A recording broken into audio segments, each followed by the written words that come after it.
My name is Pontias Pilate, the prefect of Judea. I am a military man, known more for my military conquest than my diplomacy. My Caesar and my god, Tiberius, asked me to become governor of Judea. Judea was a land filled with Hebrews, Jews. I knew little of them, had no contact with them.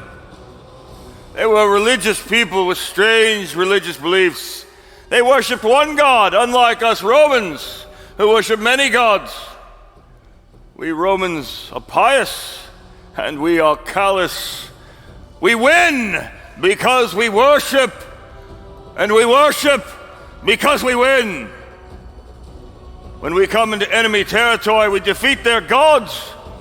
And seeing their gods defeated, nations surrender to our gods who bring us victory. It was 100 years ago that General Pompey overtook Judea, and he was struck as he came and surrounded the walls of Jerusalem, that these people were so courageous, and no one had seen the God of the Hebrews.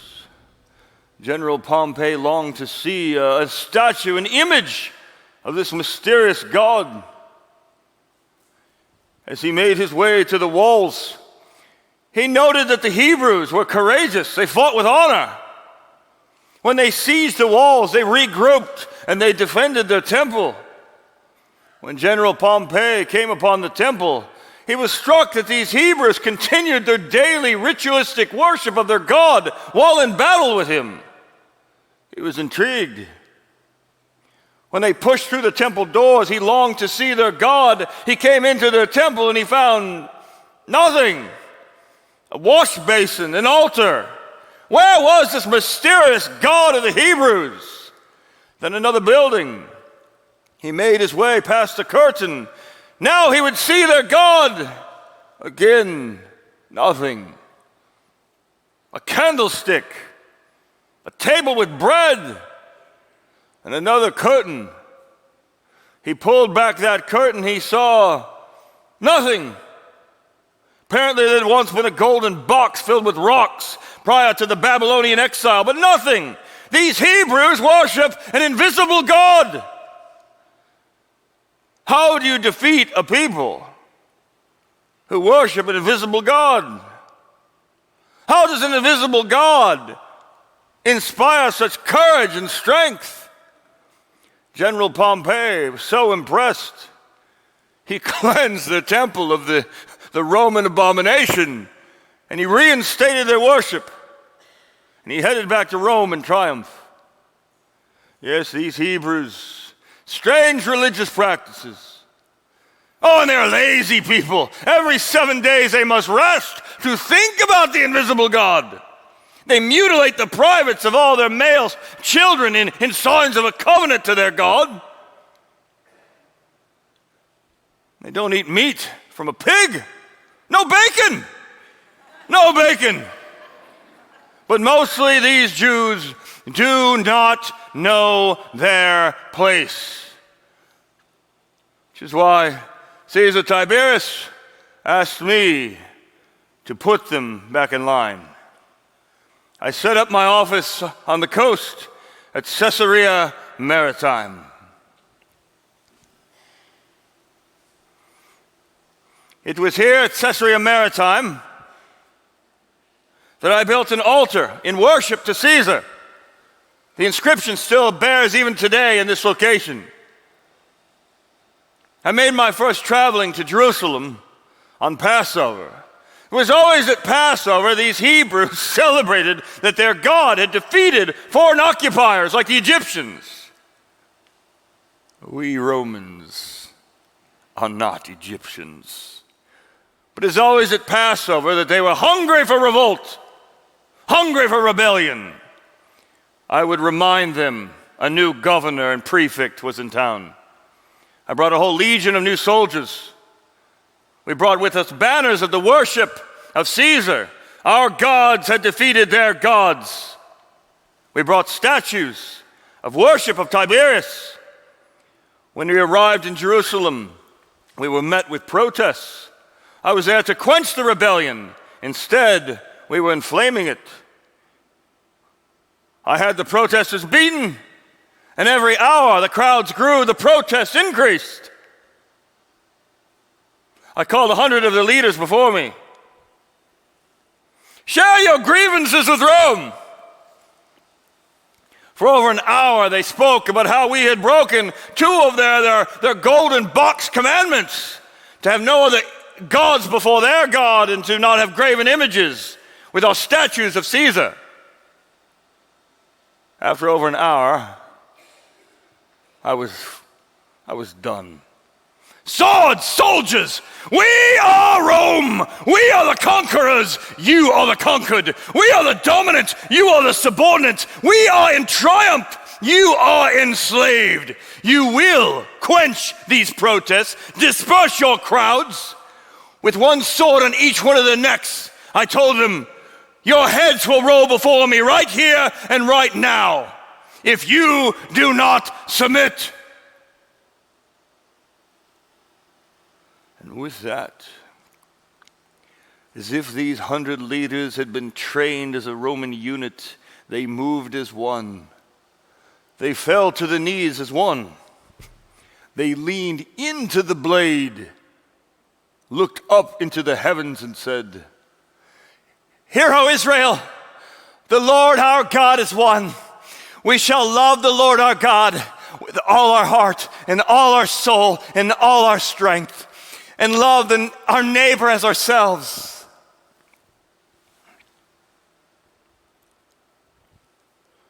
I had underestimated the dedication of these Hebrews to their invisible God.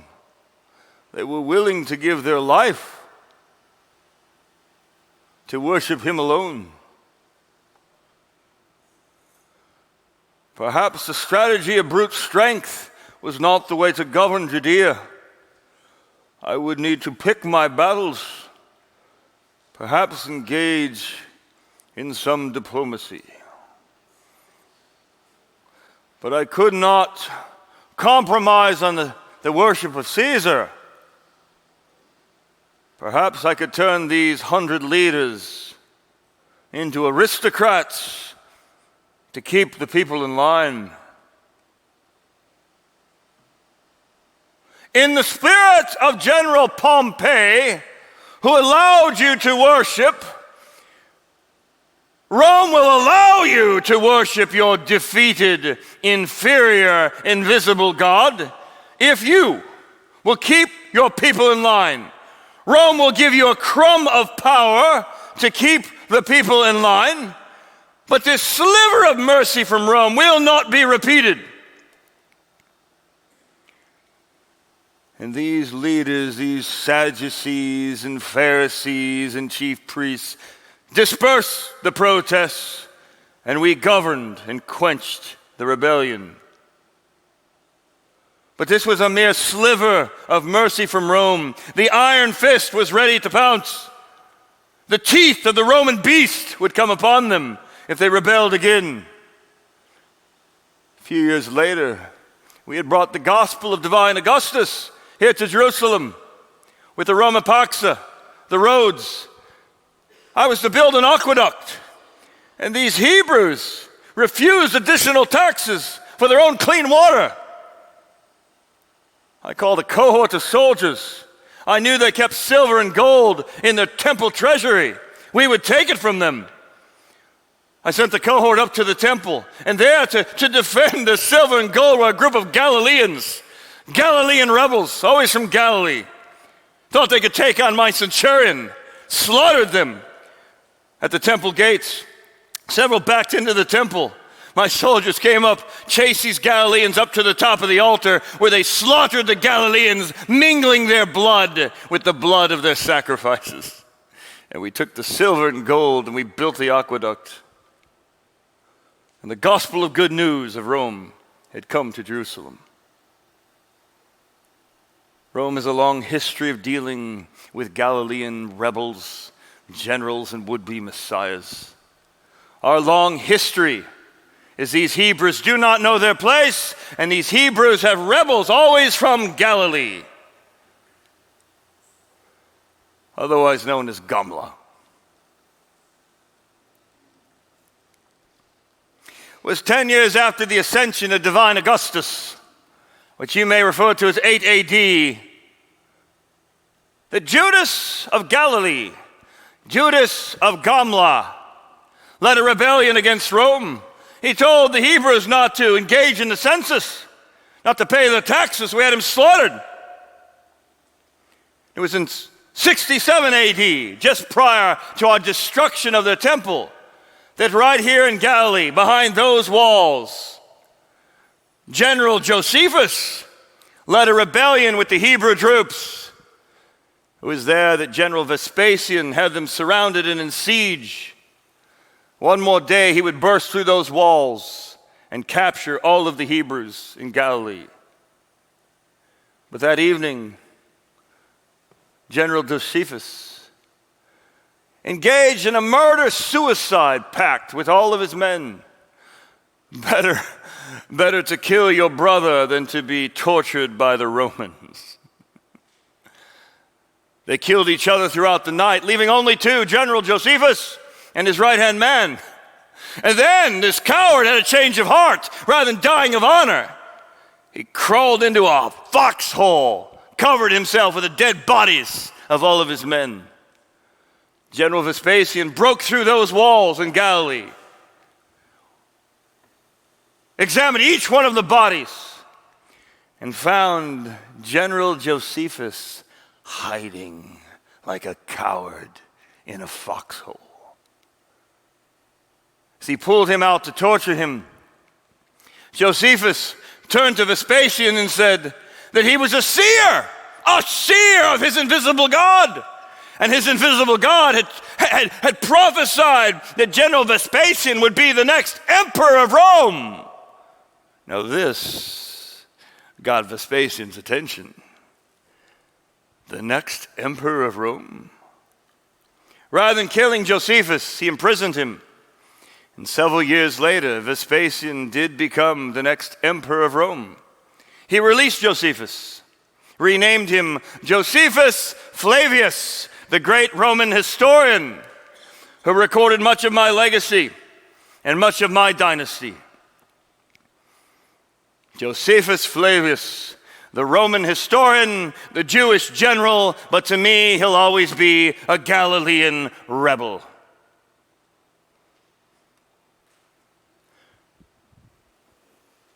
It was one Passover, I'd entered the Praetorium. It was my first encounter with Jesus of Nazareth. The multitude came before me, making accusations against him. This man perverts our nation.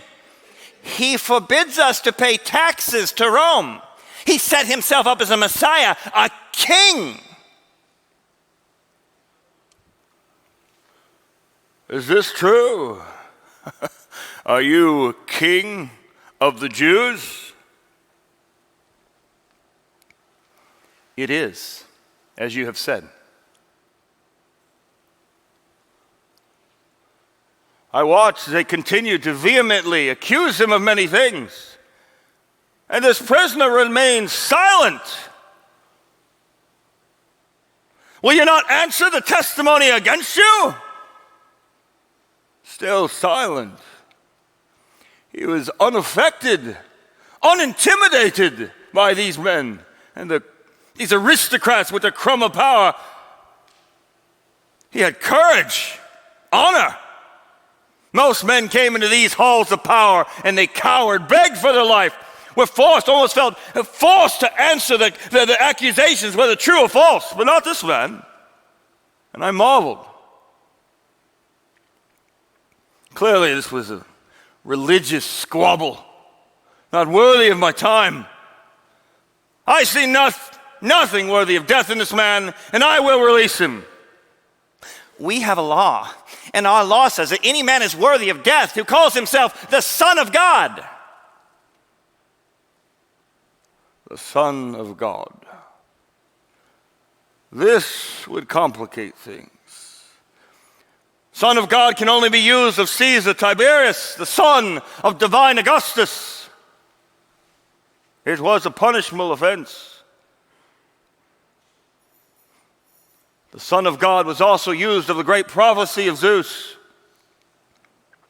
Zeus had become infatuated with Theta, but he did not pursue her. But there was a prophecy that the son of Theta would overthrow and destroy her father, or his father. This prophecy put fear even into the face of Zeus. He would not impregnate Theta lest the son overpower the father. Zeus had also been the fulfillment of a prophecy, for he had overthrown his father, the Titan Kronos. Could I be in the presence of the prophecy of Zeus? Zeus told Theta he would defend the Trojans in the war, so he sent a false dream to their enemies. It was then I received a note from my wife. Have nothing to do with this righteous man, for I suffered greatly in a dream last night concerning him. A dream about this man? Was this a religious squabble? The prophecy of Zeus? Was this dream a warning or a false omen? There was no triumph in any of the options. Where are you from?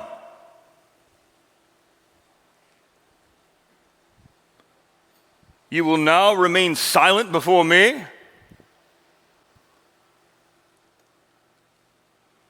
Do you not know that I have the power to release you, or I can have you crucified? You have no power over me, except that which was given to you by my Father. And these who've turned me over to you, they bear the greater sin.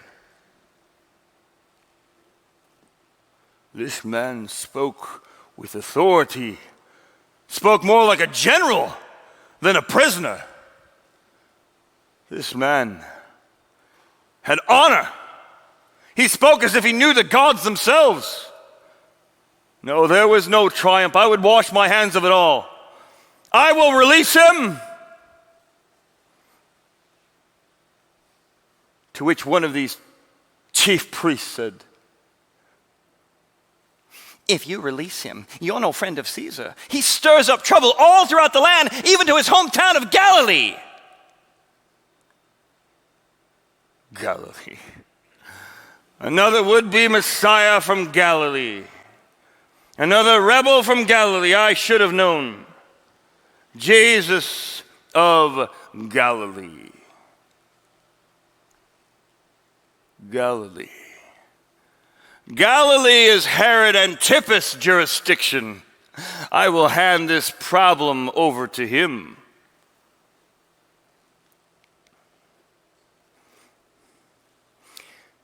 Herod Antipas' head is so big it does not fit into his helmet.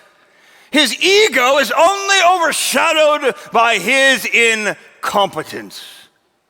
He started chaos in this region years ago by marrying his brother's wife, who was also his niece, if I recall. He was confronted by one Hebrew prophet, John the Baptizer, and Herod Antipas had him beheaded. And this Hebrew prophet turns out to be the cousin of one Jesus of Galilee. And Herod longed to meet Jesus of Nazareth when he came into his court that day. Jesus of Nazareth in my court. Jesus, come in, come in, come in. This is Jesus of Nazareth. This is the man who's convinced the whole countryside he's the Messiah, the Son of God. Come in, Jesus. Tell us the tools of the trade. Jesus of Nazareth in my court. Let's have this man do a trick. Someone get this man a glass of water. Jesus, turn it into wine. We hear you make the best kind of wine. I think he's ignoring me. Jesus of Nazareth giving Herod Antipas the silent treatment. Well, how about some fish? Give him some fish and bread. Can you feed all of us in the court with some fish and bread, Jesus? He's still silent. He's ignoring me. It's then the religious leaders began to accuse him of many things. Clearly, he was innocent. They're always scraping for a little more power. But to be silent before me? No one is silent before me. Let's see if you can remain silent. Jesus, if you will not perform on the stage of my courtroom, we shall turn my stage into a circus maximus. Men of war, get that man a robe. Men of war, put a bag over his head. Am I right? Put a bag over his head. Let's see what kind of a prophet he is. Men of war, take your turn. Oh, that's gotta hurt. Oh, who hit you that time, Jesus? Hit him one more time. Oh, he's gonna remember that one. Apparently, Pilate and I have something in common. Jesus the play toy. Probably innocent, but silent, but he makes a heck of a punching bag, am I right? Send him back to Pilate with my regards.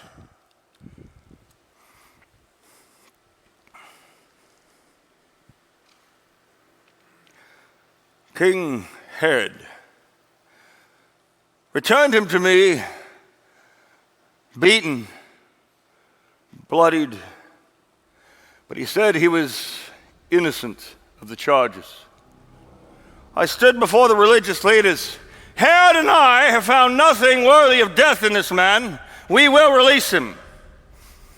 And again, here at Passover, they promised revolt, vehemently disagreeing with me.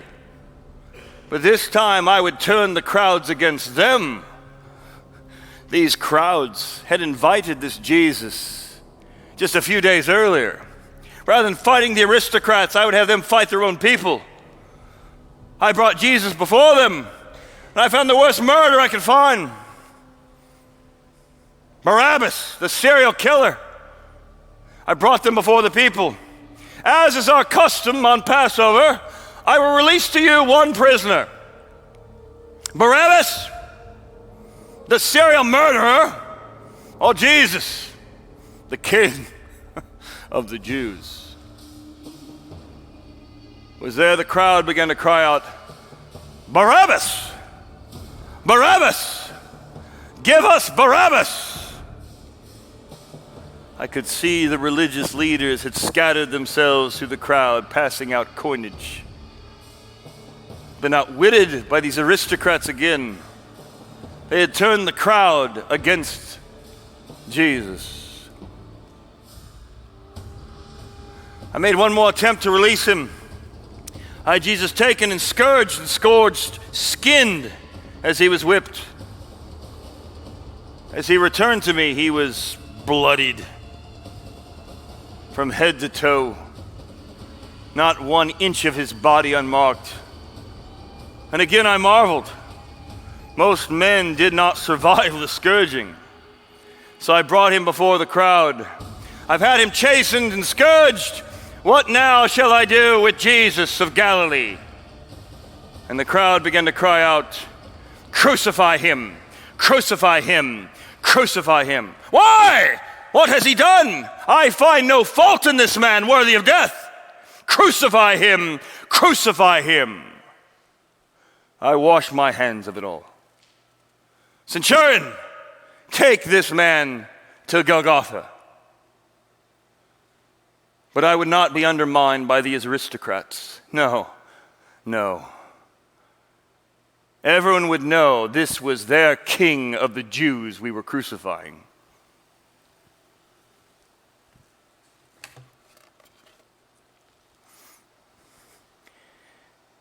Jesus of Nazareth, of Galilee, the King of the Jews. We would hang this above him, and all of Judea would know what happens to Galilean rebels who claim to be kings over Caesar. Rome punishes its enemies. And I marveled at his honor. I marveled at his courage. I marveled at his authority. And I marveled that his own followers didn't marvel at him. His own disciples abandoned him. His own people scurried away as cowards. And yet one of my centurions watched him die. And even my centurion marveled at him.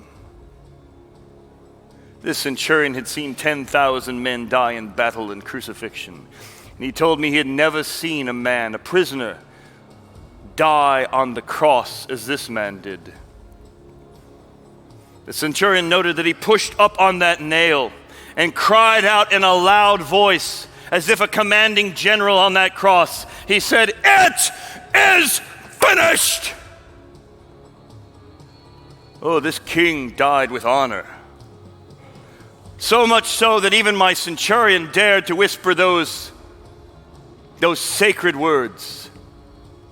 Truly this was the Son of God. But this was no Roman king.